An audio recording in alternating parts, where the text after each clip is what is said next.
The Glen Allen Jaguars look to continue their winning ways on the gridiron as they take their act on the road. Welcome to Sports Wire. I'm Will Catterley. Glen Allen was already off to their best start in school history when they were getting ready to face off with Douglas Freeman. Yet this would be the first test for the Jags on the road, as in a bizarre scheduling world, Glen Allen had their first 4 games at home. Still, Glen Allen would be more than ready to meet their first road task. So to Douglas Freeman High School we go. One-loss Mavericks versus the undefeated Glen Allen Jaguars. Either team who gets this victory, it would go a long way in playoff power rankings. Jags trying to stay undefeated. Early on, this would be a defensive battle. First possession for Glen Allen. Freeman, very disciplined on defense and very good as well. Number 52 in on the stop right there. Mikey Bannister and company. Nana Utsi, he's had a great year so far. Freeman bottles him up, does not allow him to escape. Gaggle of Navy shirts in on that stop. Great job by the Freeman defense. But that vaunted Freeman running game had no chance, at least in the first half, against a great Glen Allen defense under the tutelage of Malik Sexton. So what happens? Well, this happens. Next possession, Nana Utsi fires, finds his man, Leroy Lewis. Good for a first down deep in Freeman territory, and would set it up for this. Little extension of the running play, pass out to the flat. None other than Dallas Chavis, and boy, did Dallas have a big-time game. More on Chavis later. That's his first touchdown. A pass, catch, touchdown. X-point good, 7-0 Jags, 3:26 to go. Still in the first, still trying to get the ground game going. He lost the football. Glen Allen, a huge turnover, and they've got the ball in short field inside the 20 in the red zone of Douglas Freeman. Utsi wastes no time. He goes up top, got his man for the touchdown. This time it's number 2, Javonte Winston. 14-0 Jags, second quarter. Screen pass. You want more Winston? You got him. He's become a big weapon in this offense as well. That's good for a first down. Screens work well for both teams. Then check out the athleticism. Stick-to-itiveness of Utsi. Fumbles the snap and then gets the ball out to Dallas Chavis. Over 30 yards later, Chavis has his second touchdown, both receiving touchdowns. Glen Allen, a 3-touchdown advantage. Another fumble there. Of course, they called it after he was down. Either way, they get another stop on defense. Utsi, more and more confidence. And what a pretty ball. In a double coverage, does not matter. Leroy Lewis with the first down catch, sets it up for this touchdown run. Yeah, he's going to get in. This time, the third touchdown. Count them, 1, 2, 3 touchdowns. First on the ground for Chavis. 27-0 Jags at the half. Second half, Freeman had the ball to start the third quarter, and they had the ball almost the entire quarter. Yeah, this is kind of a reversal of fortune for the Mavs. Keeping the ball, making that defense work, calling the right plays at the right time, and executing. Would lead to this. Freeman on the board, the touchdown. Number 3, doing the honors, it's Jackson Rogish. 27-6 at that point. We go to the fourth. Like I said, they ate up the entire third quarter. Screen pass. Worked like wonders. Pass to number 25, Caleb Fisher. Fisher's got a big gain and a first down. So, what would happen? Rogish at QB dials up his own number. Rogish coming in your living room. Rogish inside the 15, inside the 10. And it would set it up for this. Don't look now. It's a 2-score game. That is a touchdown run from Warwick Butter Stevenson, who Glen Allen mostly corralled, but it's now 27-13. Still 8:48 to go, by the way. Freeman would get the ball back, and on fourth down, just down 2 scores, that Glen Allen defensive front gets the stop they needed, and then it would lead to this. Dallas Chavis, a 57-yard run in the fourth quarter, and he is going to have his 4th touchdown of the night. 2 rushing, 2 receiving.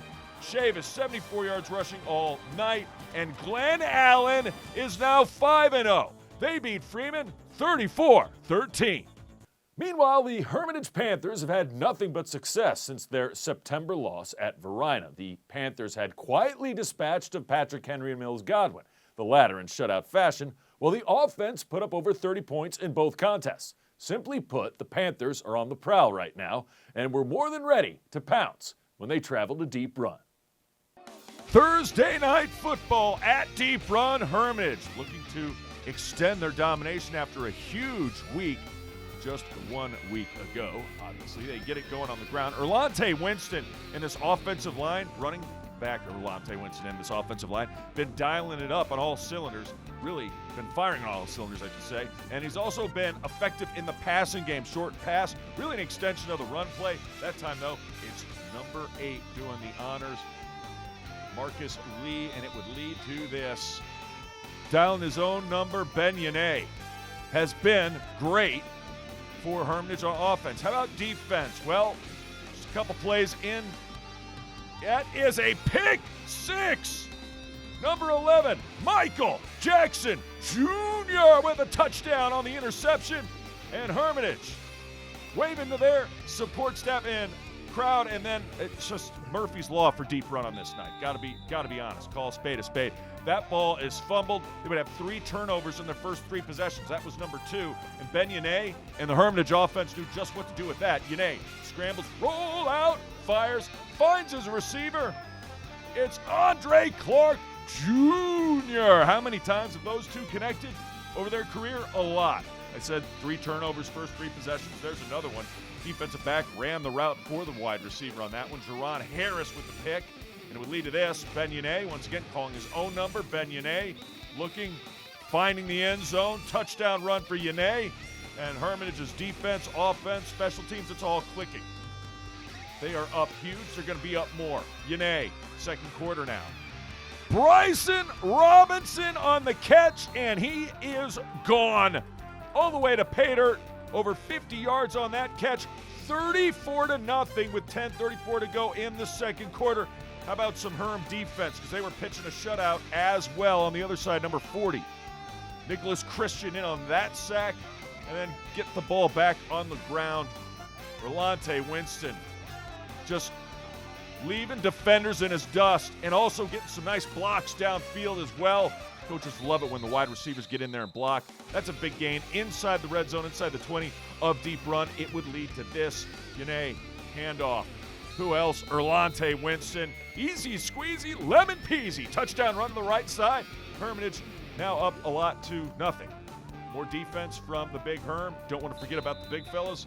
Number 99. Nice job inside. Jotavius Morris Green. More from Hermitage now. Check this out. The deep ball, pretty, oh so pretty. That's another touchdown. Ben Yane, again to Andre Clark Jr. in double coverage. Dude just makes plays, he just makes catches. How about some defense? Everything. This is still my first half, guys. Number 7, Jerron Harris with the pick that time. He gets the interception, and that would lead to this. When everything's going your way, you know it, and this is one of the plays to show it. Ben Yane looking, firing deep. Tipped by the defender, somehow caught by Andre Clark Jr. I'm not sure it was a catch. Let's see it again in the SportsWire slow-mo. We'll replay this. Still a tremendous play. Yane buying time as he does. And then watch this. Slow it down off the defender's hands. And ball might hit the ground, but the ball never moved. They might have ruled that a catch even if it went to New York on the red flag for the challenge. Either way, huge effort play by Andre Clark Jr. Stick-to-itiveness, another touchdown run for Hermitage. They had over 50 by halftime. 75-0 is your final. It's a senior night rivalry when we return. Godwin Field Hockey heads to Wildcat Country to battle Deep Run on senior night. Plus, Hermitage Ladies Volleyball goes for the straight set sweep when they face Meadowbrook. That and more straight ahead. Take out meals for just $12.99. Call now. Sherry Pearson. You are the sole surviving heir of the King of Montanopolis, and you are now worth $45 million. I'm rich! This can't be real. Of course it's not real. Come on. Having money isn't about luck. Like that takeout meal. Cook at home instead, you can save thousands a year. Feed me. Feed the pig. Welcome back to SportsWire. Back to Deep Run High School we go, where the Lady Wildcats hosting senior night in field hockey against Mills Godwin. Godwin, a very tough team. Only 3 losses on the season coming in. They wanted to keep it that way, although early on, Deep Run on that corner. They had a lot of opportunities first couple of minutes of this one, and then Godwin would get some corner shots of their own. And most of the time, they were golden, like almost right there. Keeping it in play, keeping it, and finally firing. She shoots, she scores! Keeping it in the circle and paying dividends. Mary Kate Jacobs puts the biscuit in the basket, and Godwin would have a 1-0 lead, 7:13 to go in the first. And the Eagles would keep the pressure on throughout after that 1-0 attempt. Deep Run's defense was pretty solid, though. Another attempt for Godwin just goes wide. Then they have another corner attempt. Eagles still in the first. Good-looking shot here, blocked and knocked just out of harm's way. It'd be 1-0 after one. We go to the second. Eagles almost get a gift right here. The turnover in the Wildcat zone, but the shot just goes wide. Still a one-score game. Godwin coming right back on the corner, fires, knocked away. Great save by the Wildcats, and they just kept coming with a barrage of corners. We kind of saw this in their match at home against Freeman last week. Even though the Mavs came out on top in a one-goal affair on that one. Let's go second half. Already 2-0 now. About to be more. That one shot saved. Godwin kept the pressure on, however, and it would work to fruition. She shoots, she scores. Madeline McGuire finds the back of the net, and just like that, Godwin would have a 3-0 lead. And just minutes later, Eagles going to put the cherry on top of the proverbial sundae. Another corner. So good at execution on these corners. Finds the ball near the crease. Number 19 knows what to do with it. Abby Elliott, she scores. And yeah, the girl that was on the turf there, she would be just fine and dandy. Godwin runs away with this one. 5-0, the final. Little ladies volleyball action at Hermitage, taking on the Meadowbrook Monarchs. Hermitage looking to get the victory at home, and they look good early. On the serve, number 12 could do no wrong. Lauren Fitzgerald, a lot of points to be had for her on this night. Hermitage with the early lead in the first set. More first set action. Panthers just trying to get it over. She's like, how did that work for a kill? It did. Erica Dan with the point. Nice job by Erica and Hermitage. Meadowbrook on the serve once again, setting it up and getting it over, and that dog will hunt. Monarchs have no answer for returning that. Kaylin Borman on the point there. Later, still in the first. Hermitage on the serve. Looking for more, and they will get more. That dog will hunt as well. Number 10, Brenly Duran with the point. Hermitage dominating this opening set, although Meadowbrook would have their moments. Although that shot is another moment for Hermitage. Kaylin Borman, she was solid on this night. More on the serve.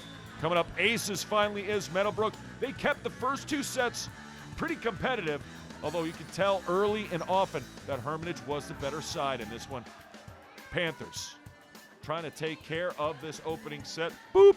Hit them where they ain't. It's always a good strategy. Brenly Duran once again. And the Panthers looking good. More from the first. Just because that's going to find the line and be in. Point Panthers. Meadowbrook looking for answers. Wouldn't be any in the first set. Again, this time it's Abby Roberson. She gets the point and the kill. 25-15. Hermitage on to the second set. More from Herm and the serve of Lauren Fitzgerald. Straw that stirs a drink for the offensive barrage that was the Hermitage Panthers on this night. You want more Fitzgerald? You got her. No way are they bringing that one back. Cannot get the dig, which means they cannot get the pass. Later, Meadowbrook going to come back. Second set, very close. Nice shot right there for the kill. Monarchs, okay, staying in it. About a 1 or 2 point difference the majority of this match. Just too much Hermitage when it came right down to it. Meadowbrook cannot get that one over. Number 15, right place, right time. Elizabeth Farmer, just in case it did go over. And then more from Fitzgerald. and more of the same. Cannot corral it. Can Meadowbrook. Hermitage would go on to win the second set and the third as well. They will win this one in straight sets. 3-0. That's your final. Congratulations are in order for two Henrico golf teams as both Freeman and Deep Run won their respective regional tournaments and advanced to states. For Freeman, champions of Region 5C, it's the first regional title since 1999. Back then, head coach Ray Moore was a student at Freeman, and I was in college. Ben Cowgill and Charlie White finished first and second, respectively, as the Mavs won with a team score of 300 par, 281. Second place was Midlothian with a 296. For Deep Run, Parker Noonan, Carter Bransford, and Sam Francis finished first, second, and third as the Wildcats held off Cosby 293 to 309. Both advanced to states. Good luck to both Freeman and Deep Run in the upcoming state tournaments. Well, it's back to the gridiron when we come back. Godwin looks to turn things around when they travel to Tucker, while Henrico hosts homecoming and a very talented Armstrong team as well. That's next. Todd's a great guy. I mean, look at him. What a sweetheart. Attaboy. Wait, Todd, what are you doing? How totally selfish and un-Todd-like of you. Come on, Todd. Come on, man. Welcome back to SportsWire. Happy homecoming night at J.R. Tucker. Nolan Henderson, homecoming queen. Muhammad Ali, I kid you not, that's his name, homecoming king. He outboxed the rest to take home the king. Congratulations to those two and the other members of the homecoming court. And how about this? Tigers starting off strong. Nice little pitch and catch right there. Good for the first down. Yeah. Nice job, Josiah McDaniel, with the catch there. And then, however, jumping the route, Godwin's defense was here to play and spoil homecoming. Amuate Hutchins was there to get in the way of that one. Tucker would score first, though. That drive would result in points. So nice job by the Tigers coming off that win against John Marshall. They have a 3-0 lead. But Godwin got it going through the air early and often. That pass is incomplete, but they called pass interference on Zarias Carter, and Carter can't believe it. Still would set up Godwin deep in Tucker territory, and this is what Godwin's game is really great at, is when they get the ground game going, and they would this night.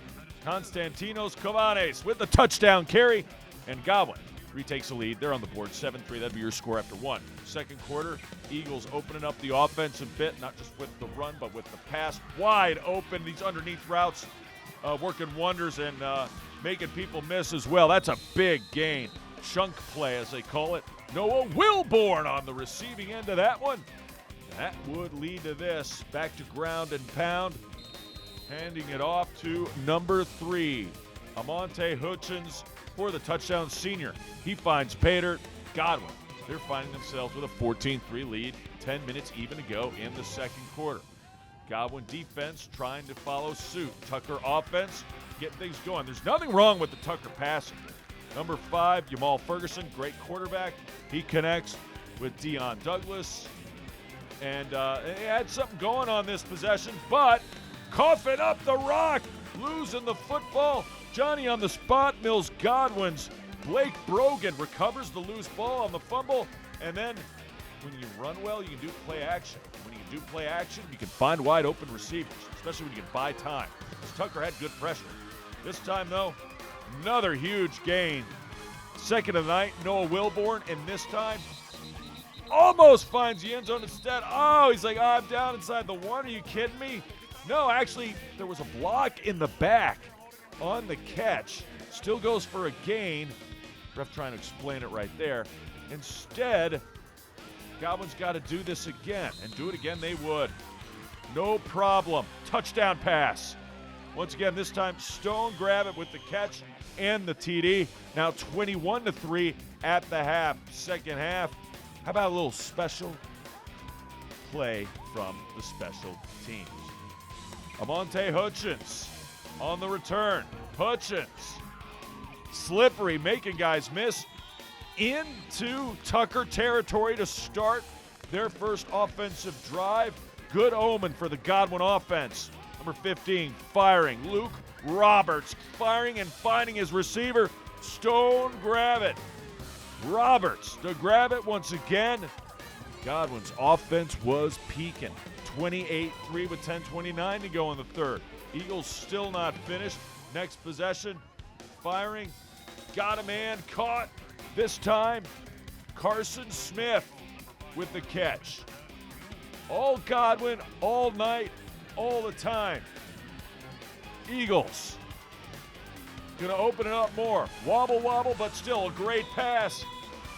Again, it's Roberts to grab it. What a connection. If you had these two in your high school sports fantasy team, you were getting some big-time points. Either way, Godwin making some changes, as they often do, and quarterbacks switching some time out. This for a play. Off, doink, the crossbar, and caught for a touchdown. No, that's illegal once the ball hits the crossbar. It's out of bounds. Godwin didn't need it, though. They win it 42-9. To Henrico High School we go. A happy homecoming as the homecoming queen of 2024 is crowned. None other than Kayla Ross. Congratulations, Kayla, homecoming queen and homecoming king. Yeah, Henrico Warrior football player's own Tyjon Gunter gets the honors and the crown. And Warriors ready for this one. Armstrong comes in at 4-0, and they moved to 5-0 last year, looking to do that for 2 straight seasons. Henrico's owned this series, winning several of their last matchups by double digits and or more. Well, all by double digits. First drive looked like it's going to be Henrico again. Pass, good for a first down, deep in Armstrong territory. Number 7 on the catch, Tyrell Smith. That would lead to this.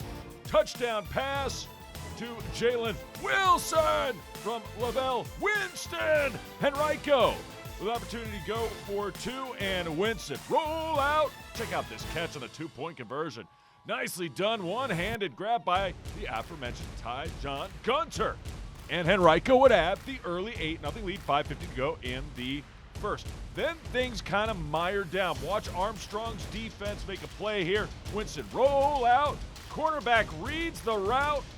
Excellent play. He would not score a touchdown, but he'd set up inside the 5-yard line. Number 3, Ja'Kai Chavis. Same drive would lead to this. Second quarter, the touchdown run. Number 6 doing the honors, Breontae Harris. And the senior gets Armstrong within 1. They kick extra point. It's 8-7. Later in the second, this time, it's a defensive back for Henrico making a play on defense with a big-time turnover. Flag would be thrown on the return, but the turnover would stand. We'd go to the half at 8-7. Second half, third quarter, Henrico with a chance here. Long field goal. The distance was there, but it was pushed to the left. No good. So Warriors, chance to go up 11-7. They would not do it. Looking for some defense, and it's a game of inches. Defensive back almost gets there. Quarterback throws a dime and a strike to number 5, Kennard Tyler. 8-7. Fast forward, fourth quarter, 2:08 to go. Armstrong down 1.